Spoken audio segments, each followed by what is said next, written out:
नमस्कार दोस्तों, आज हम एक ऐसी शख्सियत से बात करेंगे जिसकी पहचान सिर्फ एक राजनीतिक के रूप में नहीं है बल्कि एक शिक्षक, एक संघर्षशील महिला और एक मजबूत जनप्रतिनिधि के रूप में है।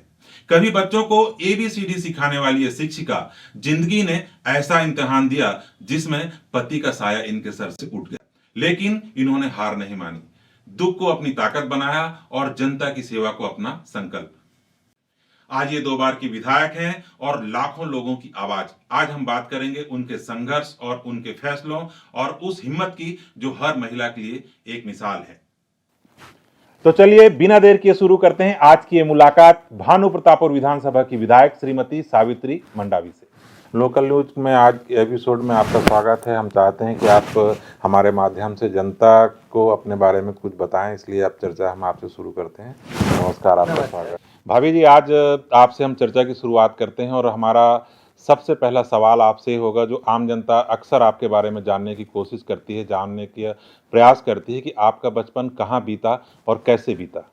हाँ, निश्चित ही मेरा बचपन तो है अपना धमतरी जिले का रुद्री गांव में, वहाँ बीता और वही मेरी पढ़ाई लिखाई पूरी वही रुद्री में ही हुई। कम से कम वहाँ मिडिल स्कूल तक था, 8वीं तक हमने वहाँ मिडिल स्कूल में ही पढ़ा और 8वीं के बाद जो है धमतरी पूरा 9वीं से लेकर पूरा कॉलेज जो है धमतरी में हुआ हमारा।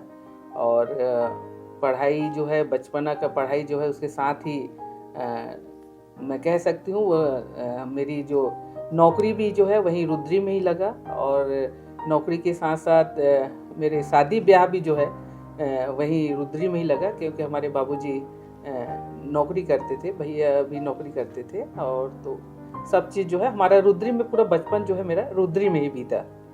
आपने बचपन में क्या तय किया था कि आप बड़ी होकर या पढ़ लिख कर क्या बनेंगी? क्या पहले से तय था कि आप शिक्षक ही बनेंगी? क्या सोचती थी आप अपने भविष्य के बारे में? मैं बचपना में सोचती थी, मैं अपनी हाइट अपने इसको देख के सोचती थी कि शायद पुलिस विभाग में जाऊंगी और चूँकि 1-2 बार एग्ज़ाम भी दी थी उस समय और उसमें नहीं लगा। फिर लगातार जो है जैसी 11th निकली टीचर के लिए मेरा आ गया और सबसे मेरा पहला पोस्टिंग जो टीचर का था लेलूंगा में था।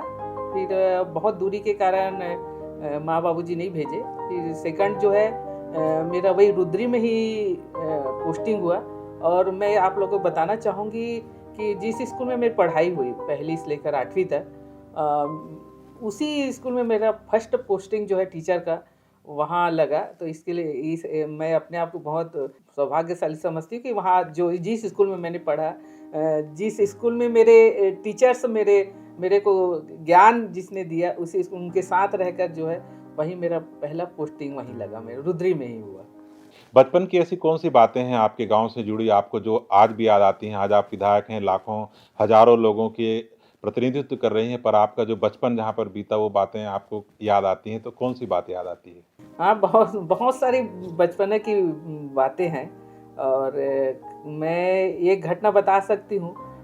उन्हारी का समय रहता है तो महिलाएं वहाँ गांव में बसती है, पास में रुद्री में लगा वो बसती है, तो उन्हारी जो ले जाते हैं, तिवरा हो गया, लाकड़ी हो गया, तो हम सब वहाँ जा खाने के लिए वो महिलाओं के ऊपर से गट्ठा से खींचते थे, खींच के भगते थे। तो वो महिलाएं खूब हम लोग को डांटती थी और 1-2 बार ऐसी घटना हो गया कि खींचने के चक्कर में उनका बोझा जो है गिर जाता था। ऐसी बचपन से बहुत सारी घटनाएं जो वाकई में हमको जो याद करो तो बहुत अच्छा लगता है। तो ऐसी छोटी छोटी घटनाएं हैं जो हम। एक वो फ्राक आपकी फट गई थी, आप किसी दरवाजे को पार कर रही थी, वो कौन सा मामला है? कि हम पूरी छोटे उस समय पढ़ते थे 8वीं 7वीं 8वीं में, तो हम सब सहेलियाँ जो है सुबह उठने का घूमने का वहाँ कॉलोनी में हम लोग घूमते थे और अक्सर होता था कि जब गणेश वगैरह बैठता था तो हम लोग फूल लेने जाते थे, कहाँ से भी फूल मिले भगवान में हार बने चढ़ाने के लिए, तो जाते थे रोज। तो एक दिन ऐसा हुआ कि एक रेस्ट हाउस है वहाँ रुद्री में, तो वो ताला बंद था और ताला बंद होने के कारण अब कैसे करें, फूल ले जाना है भगवान के लिए। तो हम सब सहेलियाँ सोचे चलो हम खुद के वो मतलब दरवाजे को ऊपर से क्रॉस करके फूल लेके आते हैं। और अचानक ऐसा हुआ, जैसे ही मैं कूदने को वहाँ जो वो राड जो लगा लगा रहता है, एकदम से मेरा फ्रॉक जो है उसमें से पूरा फट गया, खिंचा गया, कूद नहीं पाई। और इस सिलसिले में जब तक वो वहाँ का चौकीदार है वो जग गया, तो उसके डर से भागने के लिए हम लोग भी तुरंत फिर वहाँ से भाग के आए। तो वो फ्रॉक जो है फटना जो है मेरे को अच्छे से याद है, फट गया था। और घर में आई तो डांट भी पड़ी कि फ्रॉक कैसे फट गया पूरा, तो नहीं बताई कुछ। आप ये बताएं कि आपके परिवार में पहले से कोई राजनीति में था या राजनीति की शुरुआत आपके परिवार में आपसे ही हुई? हाँ, मैं ये कह सकती हूँ कि राजनीति हम जानते ही नहीं थे। और मेरे पूरे मायके परिवार में जो है राजनीति में आज तक ना कोई आया है ना कोई रहे हैं। तो राजनीति से हम कोसों दूर थे, मतलब हमको कोई जानकारी नहीं, कुछ नहीं ना, मतलब हमको इस मौका ही नहीं लगा कभी कि राजनीति में हम मतलब मेरे परिवार में खासकर मायके में कोई नहीं रहा है मेरे राजनीति में। जब आप राजनीति में पहुंची हैं, आज एक बहुत बड़े मुकाम पर हैं, क्या आपको आपके शिक्षा जगत, जब आप शिक्षक थीं तब की कोई बातें याद आती हैं? तो उस दौरान कोई शिक्षक आपके साथ रहे, आपके जो विद्यार्थी रहे वो कभी मिलते हैं? कभी ऐसा अवसर आता है कि आपको उनकी याद आती है? बिल्कुल ही खूब याद आते हैं। और आपको बताना चाहूँगी कि मैं अक्सर हम लोग का एक ग्रुप है। हम लोग कम से कम पहली से लेकर 8वीं तक पढ़े रुद्री में, तो वो ग्रुप हमारा बना हुआ है, बचपन के साथी करके एक ग्रुप है। वो अभी भी हम उनसे जुड़े हुए हैं, बचपन के साथी। हमारी पूरी सहेलियों से बात होते रहता है उस ग्रुप के जरिए। और जब भी ऐसा मौका लगता है हम मिल के जो है सभी लोग धमतरी में मिलते हैं और बात भी करते हैं। और पुरानी बातें तो बहुत सारी है, तो वाकई में जो पुरानी यादें हैं जुड़ी हुई हैं, और सब मिल के जब मिलते हैं तो अब सब शेयर करते हैं एक दूसरे की पुरानी बातें को। और जो माहौल है बहुत अच्छा लगता है। पुराना जिस समय हम पढ़ते थे तो उस समय के सब हमारे बहुत सारे जो हमारे साथी हैं वो उनसे बातचीत होती रहती, मिलते रहते हैं। एक पारिवारिक सवाल है कि मनोज भी आदरणीय मंडावी जी से आपकी मुलाकात कैसे हुई, कहाँ पर हुई और ये सिलसिला कैसे शुरू हुआ? अच्छा, हाँ जी हाँ। और ये भी अचानक इत्तेफाक हुआ समझो। हमारे जो चाचा ससुर जी हैं और एक मौसा जी है, गंगेश मौसा करके, अचानक ये गंगरेल या रुद्री घूमने गए थे। और उस समय तो ज़्यादा कुछ साधन नहीं था, ये साइकिल ही में गए थे। और जाते जाते अचानक उनको रुद्री चौक में एक परिचित है, नाई की दुकान है, वहाँ बैठ के उनको शायद बाल वगैरह कटा रहे थे। और बाल कटाते कटाते अचानक ही उनको पूछ बैठे कि हाँ रुद्री में कोई लड़की है क्या, ऐसे करके। तो बाल कटाने एक और भैया आए थे हमारे यहाँ, वो अंकल, तो उन्होंने बताया कि हाँ रुद्री में था ये है करके। और तुरंत वही बात हुई और तुरंत साइकिल को वहीं रखे, बोलते हैं नाऊ दुकान में साइकिल को, और हमारे घर आए और बताया ऐसी ऐसी बात है। और उस समय तो 2 ही लोग गए थे। फिर बाद में फिर ठीक है उनको मंडाई जी को भेजेंगे करके भेजे वहाँ फिर डबल। तो भेजने के बाद उन्होंने भी देख के गए हमको, और फिर ठीक है हम बताते हैं करके फिर 1 आध महीने के अंदर जो है फिर वही बात, रिश्ता जो है तय हुआ। आपको कभी ऐसा नहीं लगा कि जिस लड़के से आप शादी करने वाली हैं वो बेरोजगार है और एक नेता है? अमूमन नेता जब अपनी मंजिल पर नहीं पहुंचे हुए होते हैं तब तक उनका भविष्य लोगों को अंधकारमय लगता है, परंतु आपने कैसे तय किया कि आप उनसे विवाह के सूत्र में बंध जाएंगी? क्योंकि आप एक शिक्षिका थी, शासकीय नौकरी पर थी और सामने वाला जो पक्ष था वो बेरोजगार था, युवा था, नेता था। ये भी बड़ा थोड़ा सा रोचक वो है। वाकई में वहाँ पर घर वाले भी कहने लगे और मेरे जितने भी संगी साथी भी कहने लगे, और सभी परिवार वाले कहने लगे कि अभी तुम नौकरी करती हो और ये मतलब राजनीति में, क्योंकि हमको उस समय राजनीति का कुछ ज्ञान ही नहीं था, कोई नहीं था हमारे आसपास, ना कुछ जानते भी नहीं थे। और राजनीति करते हैं और ये आप नौकरी करती हैं, सब उठा पटक में रहे थे कि कैसे करें, कि दे कि नहीं। और चूंकि इससे पहले भी बहुत रिश्ते आते थे, पूरे सर्विस वाले, जॉब वाले, अभी तक आए मेरे पास रिश्ता। तो अब मैं ये कहना चाहूँगी एक भी ये संजोग रहा कि चलो सबने, परिवार वाले ने, हमने भी हाँ की और परिवार वाले ने भी हाँ करी। चलो अब किस्मत में यही है, संजोग है, तो चलो फिर ऐसे बात जो बढ़ते गई तो फिर शादी में रिश्ता तय हो गया। बड़ा कठिन समय था जब भैया का निधन हुआ था, उसके बाद आप राजनीति में आई। तो राजनीति में आने का जो फैसला था आपका निजी था कि आपके परिवार वालों ने आपसे कहा था कि आप राजनीति में आ जाएं? कैसा निर्णय लिया आपने राजनीति में आने का? हाँ, इनके नहीं रहने के बाद हम सब ने सोचा, परिवार वाले ने भी सोचा कि क्या किया जाए, कैसे करें। फिर मैं तो ऐसा कुछ नहीं रहा, मैं तो नौकरी करता, आप सबको मालूम है। और चूंकि परिस्थिति ऐसा बन गया, पूरे क्षेत्रवासी जो है वो आए मेरे पास, बोले अब मंडावी परिवार का जो यहाँ जो है वर्चस्व, जो लगातार इस क्षेत्र का प्रतिनिधित्व कर रहे हैं, तो इनकी जगह आपको लेना है, आपको ही लड़ना पड़ेगा चुनाव। पूरे क्षेत्रवासी जनता ने मांग की, तो बहुत सोची क्या करूं क्या नहीं। फिर परिवार वाले से भी सब बैठे, फिर अब चलो पूरे जनता जो है आपको चाह रही है, तो आप एक बार देख लीजिए, हाँ बोल दीजिए, क्योंकि जनता की मांग है, अब आप नहीं बोल रहे हैं। तो ये सब परिवार में फिर बात किए, फिर अपने नौकरी से फिर इस्तीफा दी। ठीक है, फिर मैं भी सोची अब इनका आगे बढ़ाने के लिए चलो मैं भी हाँ भर दी, और इस तरह जो है चुनाव जो है जीती। उस समय सरकार भी कांग्रेस की थी और पूरा जन सामान्य का समर्थन भी आपको था, फिर भी ऐसा सुनते हैं कि इस्तीफा देने में आपने 2 दिन तक विचार किया अपनी नौकरी से। जी हाँ, वही सोचने लगी कि क्या करूं क्या नहीं, क्या होगा कैसे नहीं होगा। इतने नौकरी है मेरा, और जनता पता नहीं क्या है कैसे, क्योंकि जनता ही की मांग थी कि मैं लड़ूं। तो बहुत विचार हुआ, परिवार वाले भी बातचीत करते रहे, हम लोग क्या करना है क्या नहीं। फिर सबको बाद में अंत में यही हुआ कि नहीं, अगर जनता चाह रही है तो बिल्कुल आप खड़े हो जाइए। फिर उसी में थोड़ा सा टाइम लग गया कि सोचे कि क्या करना है नहीं। फिर सभी ने कहा कि जनता चाह रही है तो आपको बिल्कुल इस फील्ड में आना चाहिए, और फिर मैं भी राजी हो गई। हमने तो ये भी सुना है कि जब ये तय हो गया कि आप विधानसभा का चुनाव लड़ने वाली हैं कांग्रेस पार्टी की तरफ से, उसके बाद भी आपने अपने शिक्षक के पद से इस्तीफा देने में 2 दिन का समय लगाया। आपने 2 दिन तक विचार किया कि मैं अपने पद से इस्तीफा दूं कि ना दूं। क्या थी वो बात पूरी?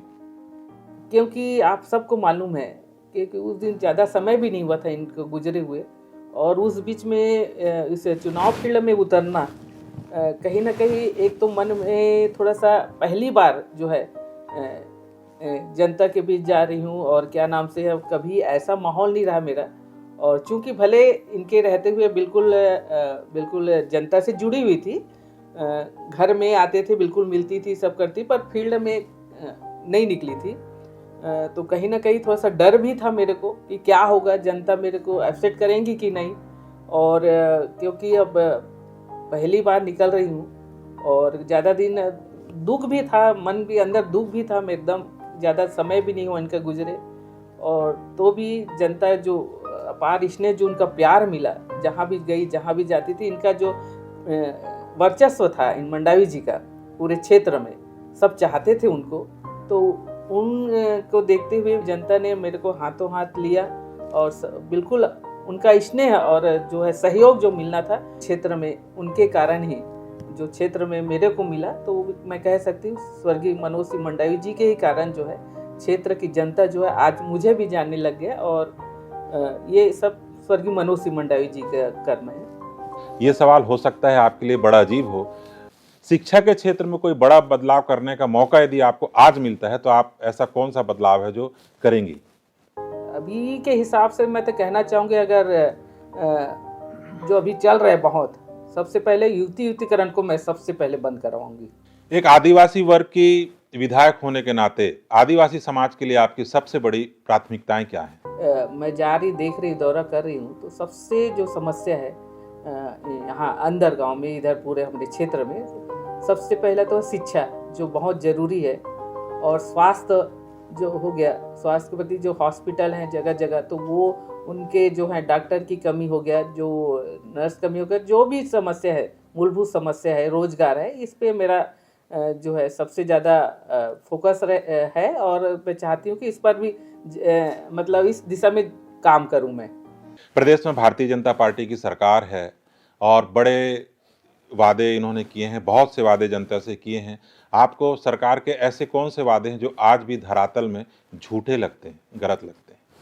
ये जब से बीजेपी सरकार आई है, कहती कुछ है और करते कुछ हैं, और वादे तो बहुत बड़े-बड़े करते हैं, पर धरातल में कुछ नहीं है, कुछ काम नहीं हो रहा है। और कई सारी योजनाएं हैं हमारे पहले की, जो भूपेश भैया की सरकार, जो कांग्रेस की सरकार थी, उस समय कई ऐसे काम थे। मैं एक काम लेना चाहूँगी, आज किसान जो हैं रोड पे आ गए हैं, चाहे उनको बुआई से लेकर पूरा बेचने तक। आज किसान जो है दर-दर की ठोकर खा रहा है, लगातार जो है किसान परेशान है। बीज से लेकर जब उनको उस समय बीज और खाद, या उस समय भी उनको इतना परेशानी उठाना पड़ा, और आज बेचने के लिए उनको परेशानी उठाना पड़ रहा है। और यहाँ तक कि धान रखने के लिए जगह नहीं है, सरकार अभी तक वो उसका उठाव नहीं कर पा रही है। तो ऐसी कई समस्याएं हैं जो ये सरकार जो है नाकाम है एकदम, मतलब कुछ काम ही नहीं कर पा रही है।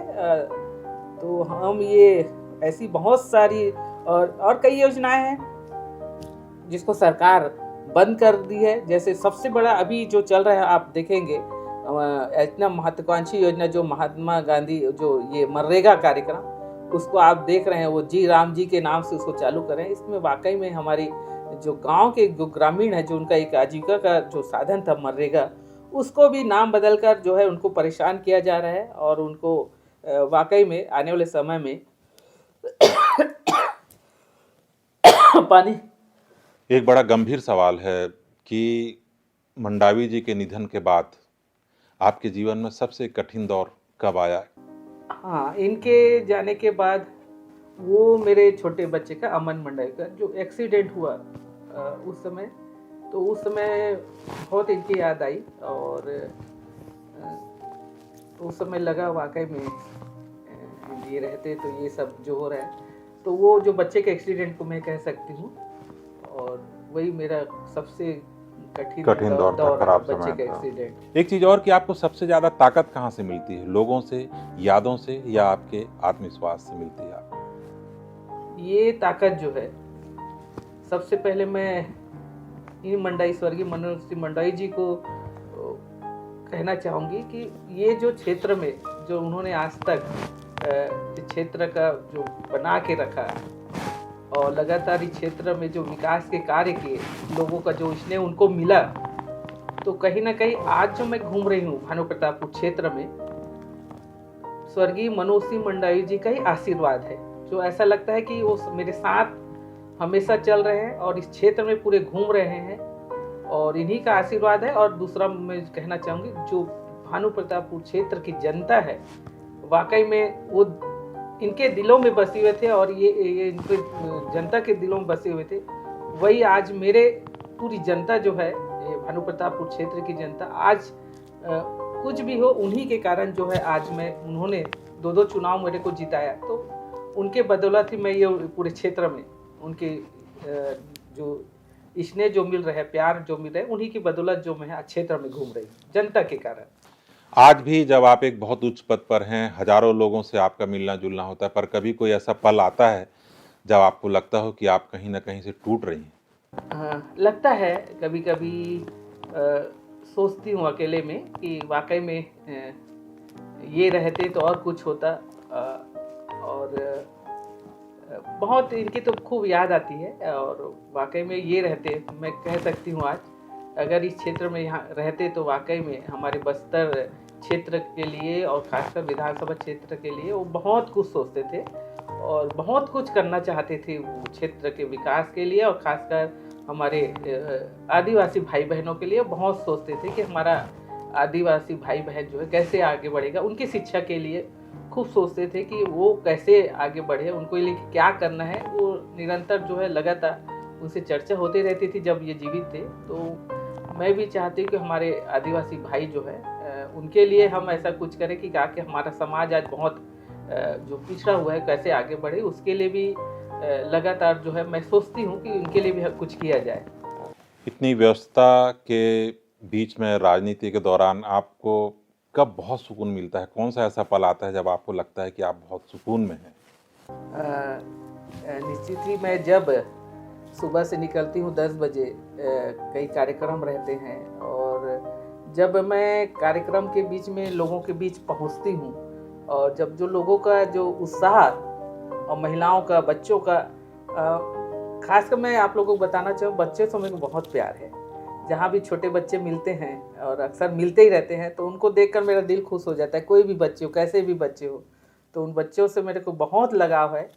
मैं उनके चेहरों को देखती हूँ, बच्चों को देखती हूँ, तो मेरा थकान जो है ऑटोमेटिक वहाँ पर छूमंतर हो जाता है, बहुत अच्छा लगता है। वैसे भी लगातार जो है इस क्षेत्र में सबका स्नेह और जो मैं बोलना चाहिए सहयोग, जो बोलना चाहूँगी, जिस क्षेत्र में जाती, जिस जगह भी जाती हूँ, अपार स्नेह उत्साह जो देखने को मिलता है। तो ऐसा ही मैं इनको देख के जो मेरा मतलब ऐसा लगता है कार्यक्रम मेरा बहुत अच्छा है। और मैं जहाँ भी पहुँची हूँ तो लोगों को देखकर, जनता को देखकर मेरे को बहुत ऊर्जा मिलता है। तो मैं कहना चाहूँगी कि जनता ही मेरी मतलब मेरी ताकत है, उन्हीं से ऊर्जा मिलता है। तो मेरे को लगता है हाँ नहीं, चलो हमारा कार्यक्रम बहुत अच्छा रहा, सफल रहा, लोगों को देख के मेरे को लगता है। मुझसे कई बार लोगों ने कहा कि विधायक जी का देर रात तक लंबे लंबे कार्यक्रम चलते हैं, कई कार्यक्रमों में लगातार आप जाती हैं, कि दिनचर्या क्या होती है, कैसे होती है, क्योंकि कितना व्यस्त शेड्यूल होता है आपका। हाँ, मैं सुबह मैं कोशिश रहता है मेरा 6:30 बजे तक उठ जाऊँ बिस्तर से। और कभी कभी होता है, कभी 2 बज जाता है, कभी 12 बज जाते हैं, कभी कभी लौटने में कार्यक्रम में, क्योंकि मेरा जो कार्यक्रम है निश्चित लगातार जो है घर पहुंचते तक मेरे को करीबन 9-10 तो बज ही जाते हैं कार्यक्रम के। पर कभी कभी ऐसा होता है, कभी 2 बज जाते हैं, 3 बज जाते हैं। तो मेरा कोशिश रहता है सवेरे उठूँ और उठ के जो है थोड़ा सा योगा जो है, थोड़ा सा योगा करती हूँ। 10 ज़्यादा तो नहीं, समय नहीं दे पाती, पर 10-15 मिनट कोशिश रहता है कि उस बीच में उठ के थोड़ा सा योगा करूँ। और क्योंकि मिलने वाले भी घर में पहुँचे रहते हैं, तो मेरा कोशिश रहता है जितना जल्दी हो सके तैयार होके मैं लोगों से मिलूँ और अपने कार्यक्रम में जाने के लिए तैयार हूँ, ऐसी मेरी कोशिश रहती है। एक बहुत निजी सवाल है कि आप, हालांकि इन दिनों तो बड़ी व्यस्त हैं, परंतु जब आपको समय मिलता है तो आप अपने खाली समय को कैसे गुजारती हैं? आपका खाली समय कैसे व्यतीत होता है? चूँकि खाली समय तो मैं देख रही, जब से चुनाव लड़ी हूँ, खाली समय बहुत कम मिलता है। पर जब भी खाली समय मिलता है तो मेरा कोशिश रहता है कि घर के जो काम हैं, कई सारे काम रहते हैं घर में, चाहे साफ़ सफाई हो, चाहे कपड़े को लेकर हो, चाहे बहुत सारे घर के, आप सबको मालूम है।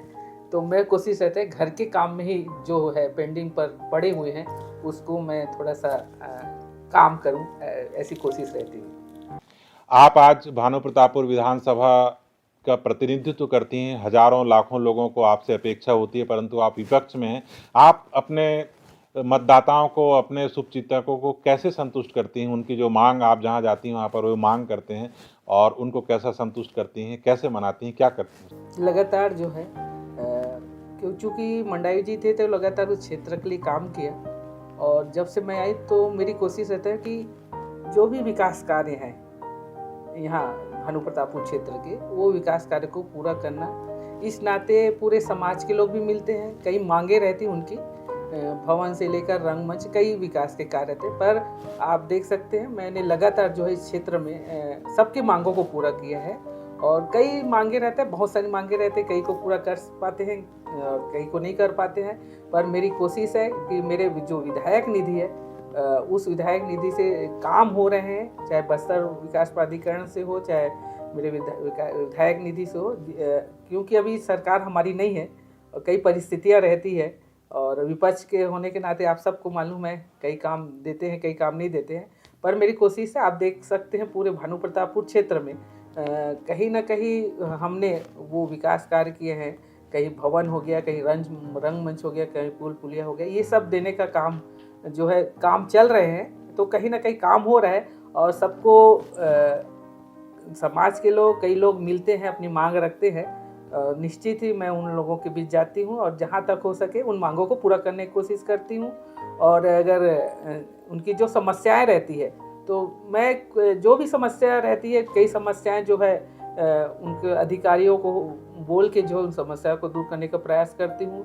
और जैसे बड़े बड़े काम जो क्षेत्र के लिए है, तो निश्चित ही वो मंत्री से मिलकर सचिव से मिलकर उस काम को करवाने का प्रयत्न करती हूँ। और मैं भी चाहती हूँ कि मेरे क्षेत्र में जिस विधायक बनी हूँ इस भानुप्रतापपुर क्षेत्र के, तो विधायक होने के नाते मेरी भी ज़्यादा से ज़्यादा कोशिश है कि लोगों की समस्याएं दूर होना चाहिए और लोगों के जो मांग है वो मांग पूरा होना चाहिए। उस दिशा में ज़रूर मैं काम कर रही हूँ और काम हो रहे हैं। आपको खाने में क्या पसंद है? शाकाहारी पसंद है या मांसाहारी आप खाती हैं?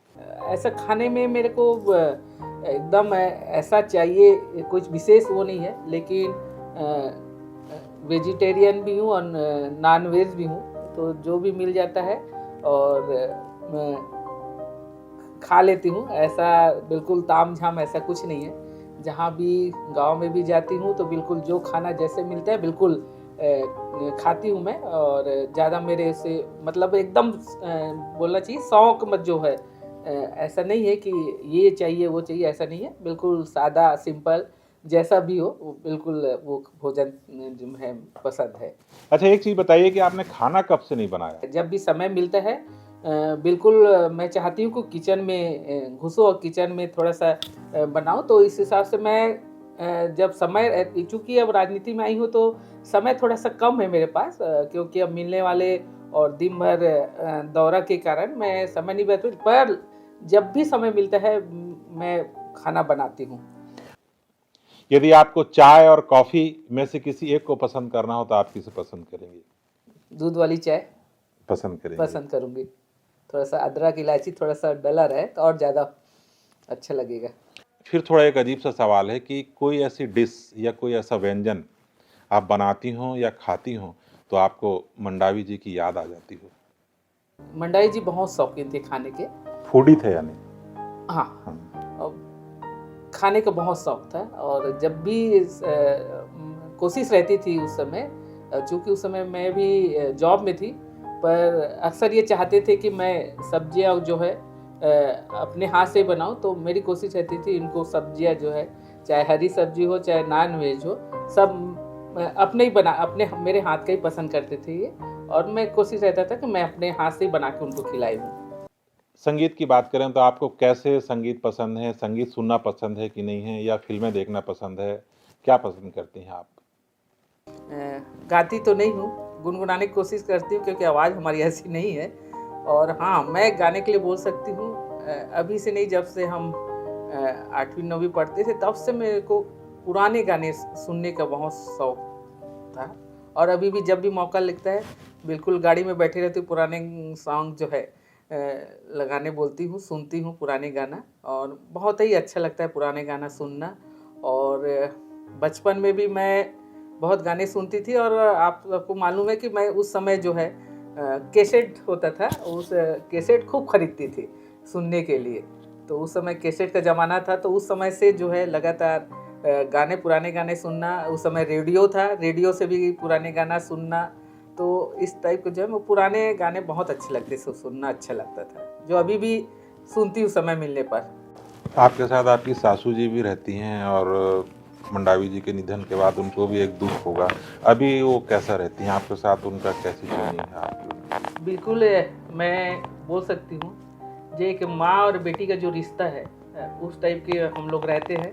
खूब चाहती है मेरी सासू माँ मेरे को, बिल्कुल कहाँ हूँ कैसे हूँ, जैसे देर नहीं पहुँचती तो वो और लड़कियां हैं उनको फ़ोन करवाती है कि कहाँ है, पूछो बहू कहाँ है, कैसे नहीं आ रही है, तो देर हो गया है। खाने का ख्याल रखती है और कि कैसे खाई कि नहीं। और बिल्कुल एकदम मतलब ऐसा लगता है हमारे यहाँ कम से कम कोई है बुजुर्ग माता जी है, ऐसा लगता है भगवान है अभी हमारे यहाँ। तो बिल्कुल जो हम लोग का हंसी मजाक भी बिल्कुल होते रहता है, बिल्कुल माँ बेटी जैसे रहते हैं वैसे ही हमारी सासू माँ है।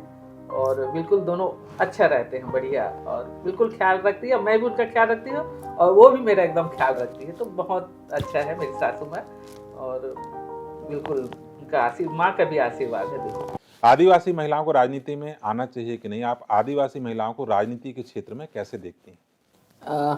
मैं सोचती हूँ, चूँकि मैं आदिवासी महिला हूँ और मेरा पूरा क्षेत्र बहुल आदिवासी क्षेत्र है, और चूँकि मैं देख रही हूँ, जान रही हूँ, जाती हूँ, तो पता भी चलता है कि वाकई में हमारी एक तो आप सबको मालूम है कि हम आदिवासी लोग एकदम सरल सौम्य स्वभाव के हैं, थोड़ा सा आगे आने के लिए थोड़ा हिचकिचाते हैं हम सब। तो मैं देखती हूँ महिलाएं भी मतलब आगे आने को नहीं देखती है, वो थोड़ा सा पीछे पीछे रहने को देखती है, और स्वभाव में ऐसा है हमारे उसमें ही आदिवासी कौम में। तो मैं चाहती हूँ जितनी भी महिलाएं हैं, हमारी युवा लड़कियां हैं, वो सब इधर राजनीति में आगे आएँ, और साथ ही उनके मतलब मेरे तरफ से जो भी सहयोग रहा, जैसा भी हो, मैं पूरा उनको सहयोग करने के लिए तैयार हूँ। और बस मैं चाहती हूँ कि हमारी महिलाएं जो है बढ़ चढ़ कर हिस्सा ले और आगे आए, और इस फील्ड में भी बहुत अच्छे मतलब इस राजनीति में अपनी बात रखने के लिए, समाज में बात रखने के लिए बहुत अच्छा वो है। तो मैं चाहती मेरी जितनी भी बेटियां हैं, मेरी जितनी भी दीदियां हैं, सब आगे आए, उनको जो भी सहयोग रहेगा बिल्कुल सहयोग करने के लिए तैयार हूँ। आप इस क्षेत्र की विधायक हैं, हजारों लड़कियों और महिलाओं के लिए आदर्श हैं। इस क्षेत्र की महिलाओं के लिए, युवा लड़कियों के लिए हमारे माध्यम से क्या संदेश देंगे? आज वाकई में महिलाएं किसी से कम नहीं हैं।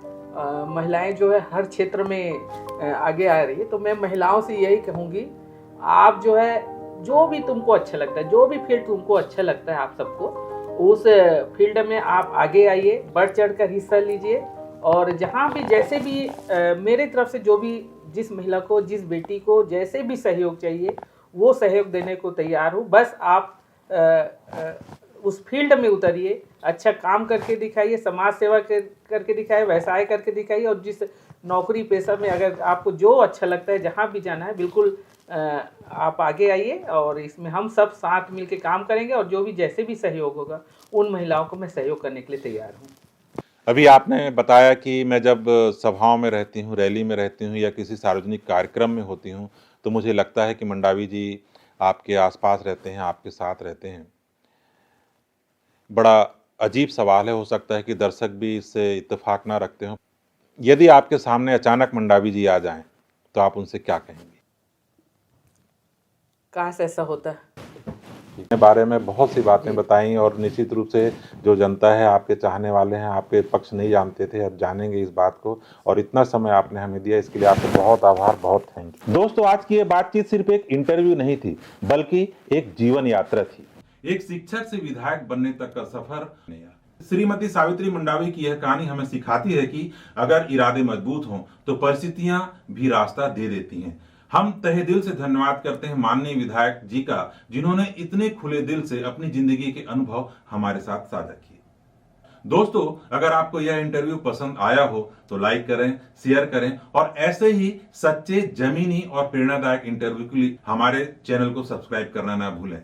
मैं हूं आपका दोस्त राजकुमार दुबे। फिर मिलेंगे एक नई कहानी के साथ, एक नए संघर्ष और एक नई प्रेरणा के साथ। नमस्कार।